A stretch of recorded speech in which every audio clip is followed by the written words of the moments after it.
मौलाना आज़ाद national Urdu university में 72वां यौम आज़ादी निहायत ही जोश खरोश के साथ मनाया गया। Vice chancellor doctor Mohammad Aslam Parvez ने कौमी परचम लहराया।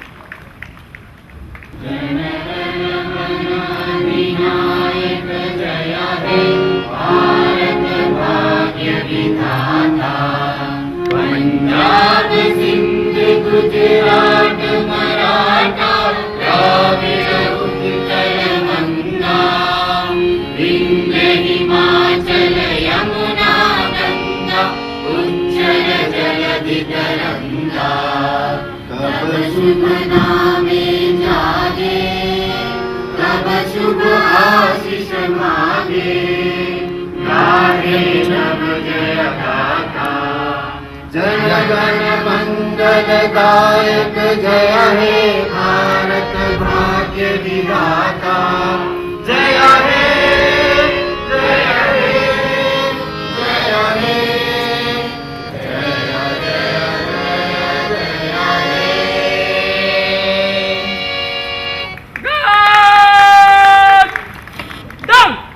जय हिंद, जय हिंद, जय हिंद, जय हिंद, जय हिंद।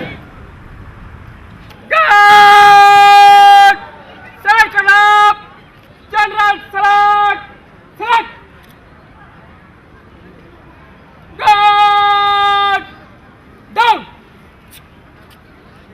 यौम आज़ादी का पैगाम देते हुए vice chancellor doctor Mohammad Aslam Parvez ने कहा कि नौजवानों को ज़हनी ग़ुलामी से आज़ाद होना चाहिए। अज़ीज़ साथियों और प्यारी बच्चियों और बच्चों, अस्सलाम वालेकुम। आप सबको मेरी जानिब से इस यूनिवर्सिटी के तमाम ख़ानदान की फैमिली की जानिब से आज़ादी की नई सुबह, एक नई सालगिरह मुबारक हो। पिछले साल अनीस आज़मी साहब ने ज़्यादा सख्त आजमाइश में मुझे डाल दिया था कि शहीदों के खुतूत सुनाने के फ़ौरन बाद मुझे डायस पे बुला लिया था और मुझसे बोला नहीं गया था। कुछ देर तक अपने को संभालने में वक्त लगा था। मैं शुक्रगुज़ार हूँ कि शायद उन्होंने इस चीज़ को समझा और आज थोड़ा सा बफर टाइम दे दिया इन तरानों की शक्ल में। हालांकि ये तराने भी दिल को हिलाने वाले होते हैं, लेकिन इनमें वो शिद्दत नहीं थी जो एक जवान बेटा मरते वक्त अपनी माँ को ख़त लिखता है आखिरी सलाम का। तो बफर टाइम मिला जिससे मुझे अपने आप को संभालने का वक्त मिल गया और थोड़ी देर आपसे बात करूँगा, क्योंकि मुझे अंदाज़ा है कि हमारी बच्चियों और बच्चों की अक्सरियत खड़ी हुई है, परेशान है, बहुत सुकून से नहीं बैठे हुए। लेकिन बहरहाल ये एक मौका बहुत अहम है और ये मैं समझता हूँ कि हमारे मुल्क का एक सबसे बड़ा मौका है और वक्त है।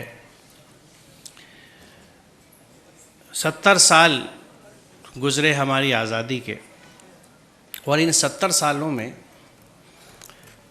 मैं ये कह सकता हूँ कि कम से कम गुज़िश्ता 50 साल ज़बरदस्त तब्दीली के थे और उसको हम एक एज ऑफ चेंज कह सकते हैं। बहुत कुछ बदला है और उन तब्दीलियों में अब आज़ादी और ग़ुलामी के तस्वुरात भी बदले। अब ग़ुलामी जुग़राफ़ाई एतबार से या सरहदों से नहीं होती और ना आज़ाद सरहदें किसी की आज़ादी की ज़ामिन होती हैं। क्योंकि ये ग़ुलामी और आज़ादी का सारा जो चक्कर चला है शायद जब से इंसान की तारीख़ रही है, ये एक हुकूमत करने का ख्वाब, अपने ताबे करने का ख्वाब, ग़ुलाम बनाने का ख्वाब कि ताकि जो मैं चाहूँ वो दूसरों से करा सकूँ और दूसरों में जो कुछ है उसको ख़ुद हासिल कर सकूँ, चाहे वो मुल्क में हो या अफराद में हो। उसके लिए जो ताकत, जिसकी शुरुआत एक ताकतवर जिस्म से हुई थी, अगर आप तारीख़ देखें तो सबसे पहले की जंगें इंसानी ताकत पे लड़ी जाती थी। उसके बाद हथियार मंजर पर आए जो ख़ुद जिस्मानी क़ुव्वत पे मुनहसर थे, इन्हिसार करते थे, चाहे शमशीर ज़नी हो चाहे तीरंदाजी हो, जिस्मानी ताकत पे मुनहसर थे। उसके बाद टेक्नोलॉजी ने इससे हमें आज़ाद किया, ऐसे हथियार आ गए जिसमें इंसानी क़ुव्वत की ज़रूरत नहीं थी। उन हथियारों ने बहुत कुछ इस तारीख़ को हिलाया और बदला।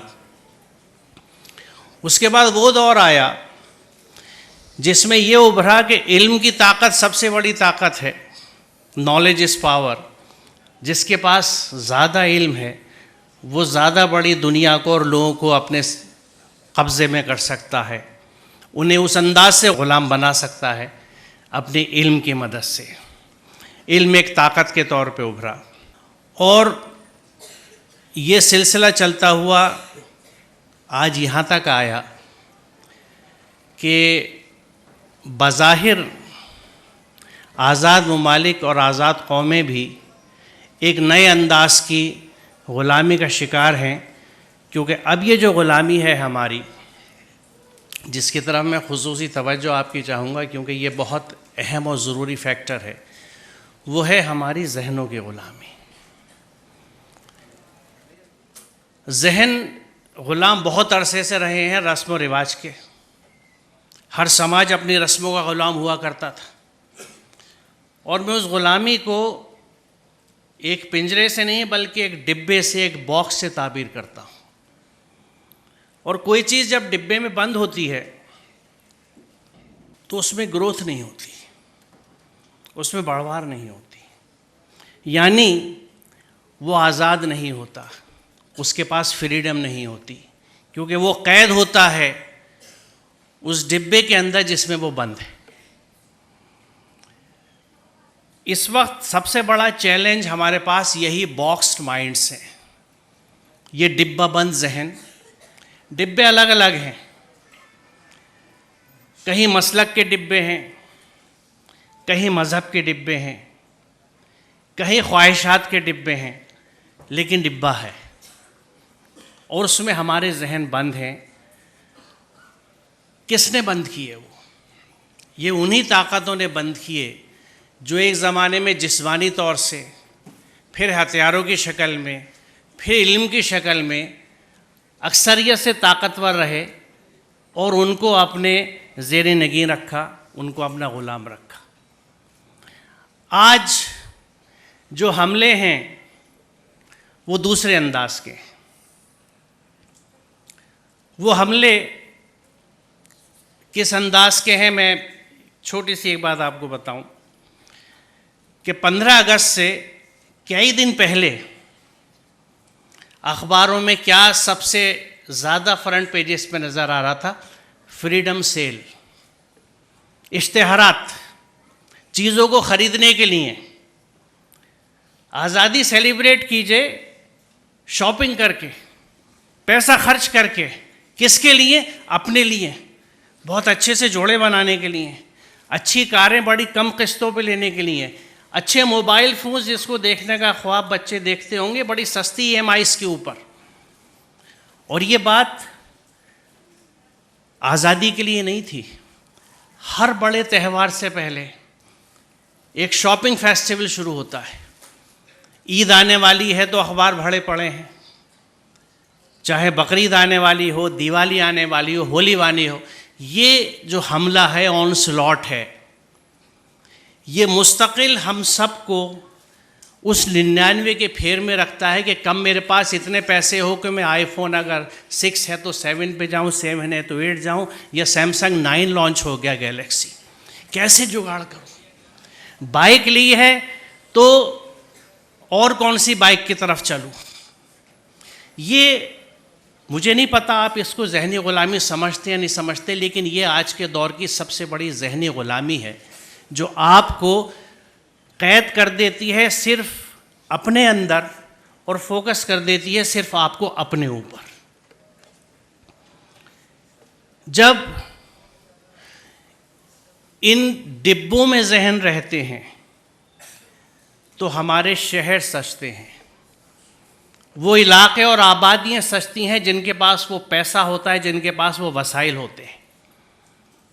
आप आज भी सिर्फ इस हैदराबाद शहर से, या हैदराबाद ही क्यों, वो दिल्ली हो, मुंबई में कोई भी मेट्रोपोलिस हो, उससे 100 किलोमीटर चले जाइए, मुमकिन है 50 किलोमीटर बाद भी, तो वो बच्चे जो कच्ची मिट्टी में खेल रहे हैं, जिनके पास पूरे कपड़े भी नहीं हैं, वो किसान जो अपनी खेत की तरफ नाउम्मीदी से देखता है, उसको पता नहीं होगा कि आईफोन क्या है, उसे सैमसंग के मॉडल्स का पता नहीं होगा, उसके पास मसला है 2 रोटी का, उन 4 बच्चों का जो उसके घर में हैं, उनके तन पे कपड़े नहीं हैं, उसके गांव में स्कूल नहीं है, उसके गांव में अस्पताल नहीं है, उसके यहाँ कुछ भी तो नहीं है। ये शहर में रहने वाले हम जैसे लोग, जिनके पास ताकत है इल्म की, टेक्नोलॉजी की, पैसे की, वो पहले पैसा तिजोरी में बंद होता था, आज ये सारी चीज़ें एक बंद जहन के अंदर हैं जिसमें वो किसी के साथ इसे शेयर नहीं कर सकता। ये मेरी चीज़ है, मैं इससे अपने आप को कैसे सुधार सकता हूँ, मैं दूसरे के लिए नहीं सोच सकता। ये जो बॉक्स्ड माइंड है, ये आज़ाद जहन नहीं है, इसलिए ये ग्रो नहीं करता। आज़ादी उड़ान की पहचान होती है, जहाँ यू हैव वाइल्ड इमेजिनेशंस कि मैं ये कर सकता हूँ, मैं वो कर सकता हूँ, मैं क्या कर सकता हूँ, क्या कर सकता हूँ। इसकी मिसाल मैं अपनी ज़िंदगी से दूँ आपको। यहाँ आने से पहले मैं जिस कॉलेज में प्रिंसिपल था, वहाँ इलेक्ट्रॉनिक्स के डिपार्टमेंट में एक पोजीशन के लिए इंटरव्यूज़ हुए, तो उसमें एक लड़का शेखर जैन आया, मैं उसे कभी नहीं भूलता। IIT का ग्रेजुएट, बहुत ब्रिलियंट, और बिलाशुबा वो सबसे अच्छा कैंडिडेट था। सिफारिश उसके पास नहीं थी, सिफारिशें दूसरे लोग लाए थे, लेकिन सबसे अच्छा कैंडिडेट था, इसलिए मेरे यहाँ सिलेक्शन उसी का होना था। He was selected. सिलेक्शन के बाद वो मुझसे मिला और कहने लगा, सर मैं थैंक्स करने आया हूँ आपका, इसलिए नहीं कि आपने मुझे सेलेक्ट किया, बल्कि इस वजह से कि आप शायद कुछ वैल्यूज़ पे बिलीव करते हैं जो आपको मुझ में नज़र आई। और उसने बताया कुछ कॉलेजेस के नाम लिए कि मैं वहाँ सेलेक्ट नहीं हुआ था, वो वजूहात आप भी जानते होंगे, और मैं इसीलिए आपको सलाम करने आया हूँ कि आपने उन फैक्टर्स को नहीं देखा, क्योंकि उसके पास कोई लॉबी नहीं थी, उसके पास कोई बैकिंग नहीं थी, अजीब लड़का था वो। उसके अजीब होने का 2 महीने बाद मुझे सबूत मिला, जब इत्तेफाक से मैं कनॉट प्लेस की रेड लाइट से फ्लाईओवर के नीचे से निकल रहा था, तो साइड में जो मैदान है घास के, वहाँ वो सड़क के बच्चों को कुछ बताता हुआ मुझे नज़र आया। अगले दिन मैंने उससे बुला के पूछा तो पता ये लगा कि वो इस इलाके में जो बच्चे घूमते रहते हैं पैसे मांगने या रेड लाइट पे खड़े होकर पेंसिलें बेचने, उनको इकट्ठा करके पढ़ाता है, अपनी सैलरी से उनके लिए कपड़े, किताबें और ये सब चीज़ें लेके जाता है, और उस काम में आज भी वो मसरूफ़ है।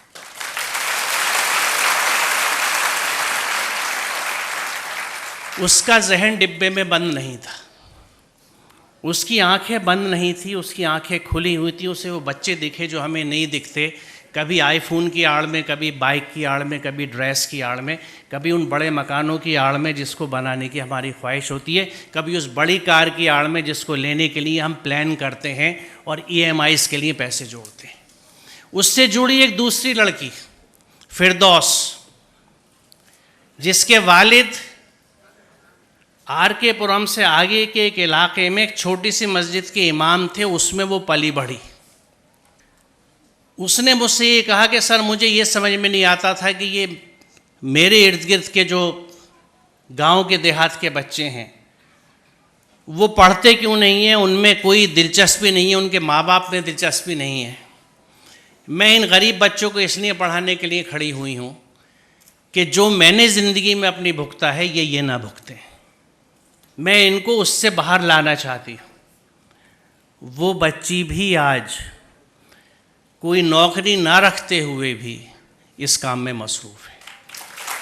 ये दो मिसालें मैंने इसलिए दी और ये भी बड़ा दिलचस्प इत्तेफाक है और ये हिंदुस्तान की पहचान है और इनफरादियत है और जिस पे बेजा नहीं बल्कि बजा हमें फ़ख्र है कि यहाँ हर लड़ाई में भगत सिंह के साथ अशफाकुल्लाह थे, तो आज की इस नई लड़ाई में शेखर के साथ एक फिरदौस है। ये दो कौमें जो इस मुल्क की दो आंखें हैं, ये ना अलग हो सकती हैं ना अलग हुई हैं। कुछ डिब्बाबंद जहन है, वो भी बॉक्स है जो एक टनल व्यू देता है और हमें ये मजबूर करता है कि हम इंसानियत के बड़े रिश्तों को छोड़ के अपने आप को मज़हब की बुनियाद पे तकसीम करके आपस में मोर्चाबंदी करें। हम ये बहुत मोहब्बत से सुनते हैं कि मज़हब नहीं सिखाता आपस में बैर रखना। हिंदी हैं हम, वतन है हिंदोस्तान हमारा, लेकिन इस पे अमली गौर करने की और अमल करने की ज़रूरत है। और उसके लिए एक बात जो मैंने इस प्लेटफॉर्म से पहले भी कही थी, आज कुछ नए बच्चे भी शामिल हैं, उनको इस सोच में शरीक करना चाहता हूँ कि हम बहुत फ़ख्र के साथ कहते हैं और हक़ के साथ कहते हैं कि ये मुल्क हमारा है। सच है, ये मुल्क हमारा है, लेकिन इसमें एक जुमला मैं और जोड़ना चाहता हूँ कि इस मुल्क में रहने वाले भी हमारे हैं, वो गैर नहीं हैं। हमने उन्हें गैर समझा भी नहीं, लेकिन अगर उनको गैर बनाने की कोई कोशिश हो रही है तो हमें उस जाल में फंसना नहीं है। हमें अपने एजेंडा खुद सेट करने हैं, हमें दूसरे के एजेंडे पे काम नहीं करना। बदकिस्मती से हम फिर उसी बॉक्स्ड माइंड की वजह से आज़ाद सोच नहीं रख पाते और छोटी छोटी चीज़ों पे लड़खड़ा जाते हैं। हमें बड़े कनवास पे चीज़ों को देखना है। आज इस आज़ादी की ज़रूरत है। ये वो आज़ादी जो बड़े कनवास में इंसान को इंसान दोस्त बनाती है। ये वो आज़ादी जो हमें दूसरे का दर्द बांटने का मौका देती है। तो मैं इख्तिसार के साथ आज आप लोगों को सिर्फ यही पैगाम देना चाहता हूँ कि अपने दिमागों को आज़ाद कीजिए। आपको अपने मसलक, अपनी सोच, अपनी फ़िक्र से बाहर की कोई चीज़ मिले तो उसको इसलिए मत नकार दीजिए कि does not belong to me, it very much belongs to you. हर हिकमत की चीज़ आपका खोया हुआ सरमाया है, मैं याद दिलाना चाहता हूँ। उसकी तरफ देखिए, अच्छी हो तो अपनाइए, लोगों को साथ लेके चलिए, नई फिक्रों को साथ लेके चलिए और अपने आप को अपने आप से आज़ाद कर लीजिए। मैं फिर दोहरा रहा हूँ इस बात को, अपने आप को अपने आप से आज़ाद कर लीजिए। वी हैव बीन हम बहुत ज़्यादा सेल्फ ऑब्सेस्ड रहे हैं, सेल्फ सेंटर्ड होते जा रहे हैं, सेल्फ फोकस होते जाते हैं। हमारे दायरे दिन ब दिन छोटे होते चले जा रहे हैं। हमें उन दायरों को खोलना है। मुझे अपने घर, अपनी ज़ात से बाहर देखना है। इस बात को मैं अक्सर कहता हूँ, नए बच्चों को ख़ास तौर से ये बात मैं कहना चाहूँगा कि हमें, आपको भी ये याद रखना चाहिए। मुझे आज तक याद है कि मैं यहाँ पे कैसे खड़ा हूँ। जो तालीम मैंने पाई है उसमें मेरा ख़र्चा तो ना के बराबर था। मुझे किसने पढ़ाया? मेरे समाज ने पढ़ाया, टैक्स पेयर ने पढ़ाया, जो टैक्स देता है, जिस टैक्स से मेरी तालीम हुई। आप भी उसी तालीम का हिस्सा हैं। कितनी अजीब बात है कि मेरा समाज पैसे खर्च करके मुझे पढ़ाता है और जब मैं कुछ कमाने लायक होता हूँ तो वो मेरी कमाई सारी की सारी मेरे घर में या सिर्फ मेरे ऊपर जाती है, समाज में कुछ नहीं जाती। क्या ये इंसाफ है? क्या ये एहसानमंदी का जवाब है? बल्कि इससे एक दर्जा में आगे बढ़ जाता हूँ कि बहुत माजरत के साथ, लेकिन चूँकि एक अक्सरियत के साथ ये मामला होता है, इसलिए मैं ये मिसाल दे रहा हूँ कि अगर मेरा समाज मेरी तालीम पे खर्च करके मुझे सिविल इंजीनियर बना देता है तो मेरी आमदनी तो मेरे घर में खर्च होती ही है मैं समाज को बदले में कुछ नहीं देता, बल्कि उस समाज के लिए जब सड़क बनती है और पुल बनता है तो मैं उसमें भी पैसे खा के, माल ख़राब लगा के समाज के लिए और नुकसानदेह बन जाता हूँ। तो वो एक्सट्रीम्स भी होती हैं। और इसमें बात सिर्फ सिविल इंजीनियर की नहीं है,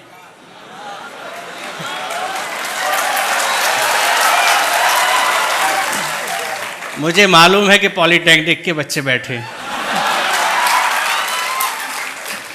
बात हर करप्ट आदमी की है, बात हर बिकने वाले आदमी की है, बात हर बिकने वाले जहन की है। और बड़ी दिलचस्प बात है कि भूखा बहुत देर में बिकता है, अमूमन मुश्किल से बिकता है। जिसका पेट भरा होता है, जिसके पास रोजगार होता है, वो पहले बिकता है। क्यों? ये लालच क्यों है?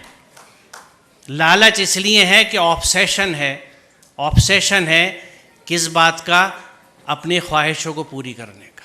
मुझे ये भी चाहिए, मुझे बड़ा घर चाहिए, मुझे बड़ी गाड़ी चाहिए, मुझे अच्छी लोकेलिटी में मकान चाहिए। और इसको वो तमाम ताकतें पुश करती हैं, इस मूवमेंट्स को, जो हमें ग़ुलाम बनाना चाहती हैं। ये स्लोगन आपको याद होगा, मुझे 2 स्लोगन हमेशा खटकते हैं और ऐसे बहुत से हैं।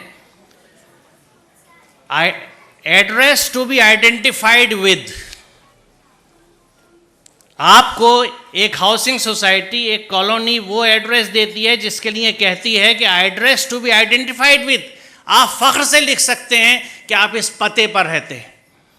वो फ़ख्र आपको इलाके का, उसके मकानों का, उसके बंगलों का है। और दूसरा स्लोगन कि your bathroom is a room too. एक रिवॉल्यूशन शुरू हुआ था बाथरूम्स का, जो आज इंतहा को पहुंच चुका है रिमोट की शक्ल में। मेरे ज़माने में बाथरूम्स में एक पटरा लकड़ी का, एक बाल्टी, एक मग और एक साबुन की बट्टी और एक तेल की शीशी होती थी। एक जूना होता था, स्क्रबर, लूफा होता था, कभी तुरई का, कभी मिट्टी का झामा। That was the bathroom. और अल्हम्दुलिल्लाह उससे लोग नहाते भी थे, तहारत भी थी।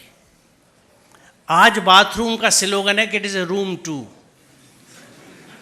हम भी वाकई जब मकान बनाते हैं तो बाथरूम को बड़ी सजावट के साथ बनाना चाहते हैं और अच्छा खासा खर्चा उस पर करते हैं, ये सोचे बिना कि क्या इस खर्चे का कुछ और बेहतर इस्तेमाल नहीं हो सकता। क्यों? क्योंकि हम गुलाम हो चुके हैं उन स्लोगन्स के, उस ऑनस्लॉट के, उस हमले के, जिसने हमें एक बड़े पाए का कंज्यूमर बनाया है। Consumer of the tertiary order जिसको मैं कहता हूँ। प्राइमरी से तो बहुत आगे निकल चुके हम। प्राइमरी चीज़ों में तो आटा दाल होती है जिसके लिए अक्सरियत इस मुल्क की तरसती है।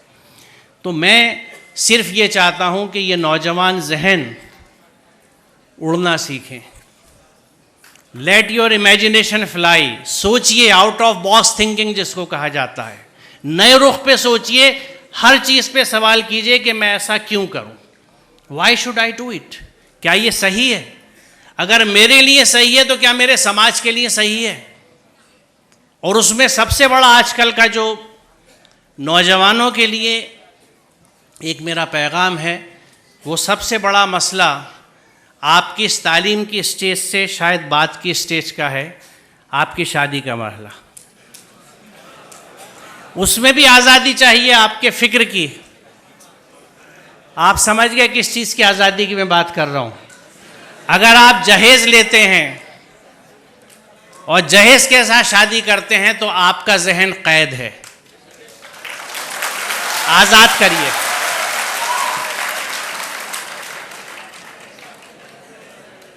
और एक, अगर आपकी समझ में आए तो एक बात समझाना चाहूँगा, क्योंकि शायद उसको सुनने के बाद, बल्कि 2 बातें जिनको सुनने के बाद शायद आप ससुराल के पैसे की तरफ ना देखें।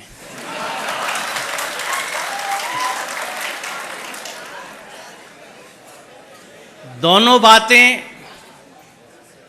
संजीदा भी हैं और रंजीदा भी, लिहाजा पहले से माफ़ी मांग लेता हूँ अगर आपको दुख हो। पहली बात ये, मैं ये समझता हूँ कि यहाँ अक्सरियत मुसलमानों की है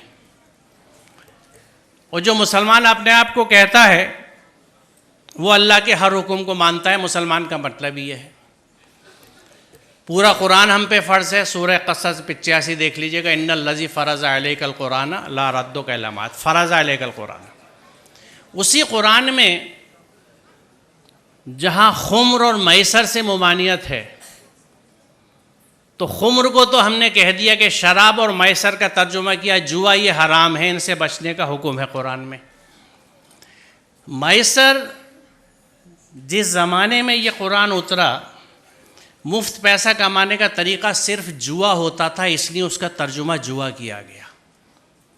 मैसर का असल मानी मफ़हूम है ईज़ी मनी। हर वो पैसा जो बिना मेहनत के मिले वो मैसर है, जिसमें जहेज़ आज के ज़माने में सरे फहरिस्त है, लिहाजा हराम है।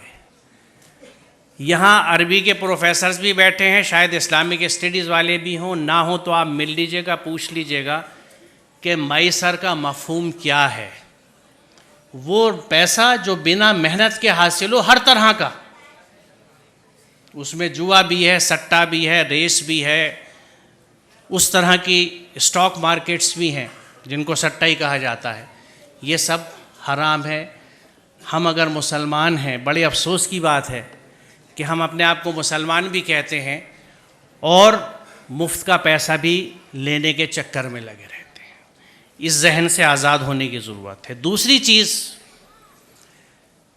अल्हम्दुलिल्लाह बेटा भी पाला है और बेटी भी पाली है।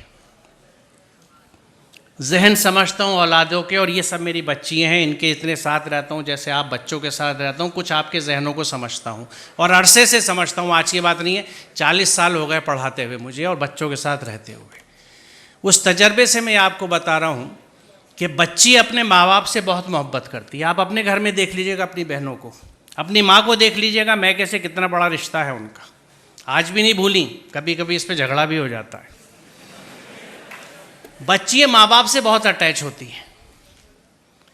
बच्ची कभी इस बात को नहीं भूलती कि इस रिश्ते के लिए मेरे माँ बाप ने कितनी तकलीफ़ उठाई है अपने समझाने की डिमांड्स पूरी करने के लिए। जो बच्ची इस दुख के साथ आपके घर में आ रही है, वो आपसे और आपके घर वालों से कभी सच्ची मोहब्बत नहीं कर सकती। लिख लीजिए इस बात। आप बहुत बुरा सौदा कर रहे हैं।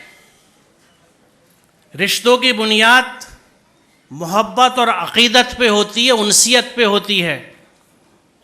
सर कटाने की तमन्ना अब हमारे दिल में है, एक जज्बा होता है, यह है मोहब्बत। आप उस सब के बदले में चंद टके ले लेते हैं, शायद गाड़ी, कुछ इस्तेमाल का फर्नीचर, क्योंकि शायद आप ये समझते नहीं या ये समझते हैं कि आप इसे नहीं कमा सकते। आपको ना अपनी क़ुव्वत बाजू पे भरोसा है, ना उसके राज़िक़ होने पे भरोसा है, आपको ससुराल पे भरोसा है। सोचिए ज़रा, इससे बड़ी नामर्दी की कोई मिसाल नहीं है।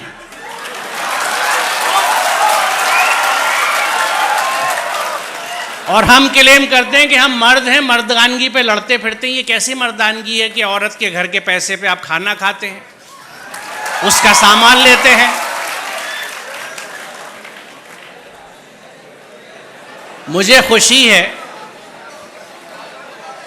कि इतने वेहमेंटली आपने इस कंसेप्ट को रेस्पॉन्ड किया है, और मुझे यकीन है कि यहाँ के 90% बच्चे यकीनन इस पे अमल करेंगे, क्योंकि जो जोश और जज्बा आप दिखा रहे हैं। तो आज की इस यौम आज़ादी की सुबह पे ये तय रहा, ये प्लेज ली हमने कि हम इस जहन से आज़ाद होंगे, हम अपनी मेहनत का खाएंगे, अपनी मेहनत से पैसा लेंगे, मैसर नहीं लेंगे, जहेज़ नहीं लेंगे। बहुत शुक्रिया, खुदा हाफिज़।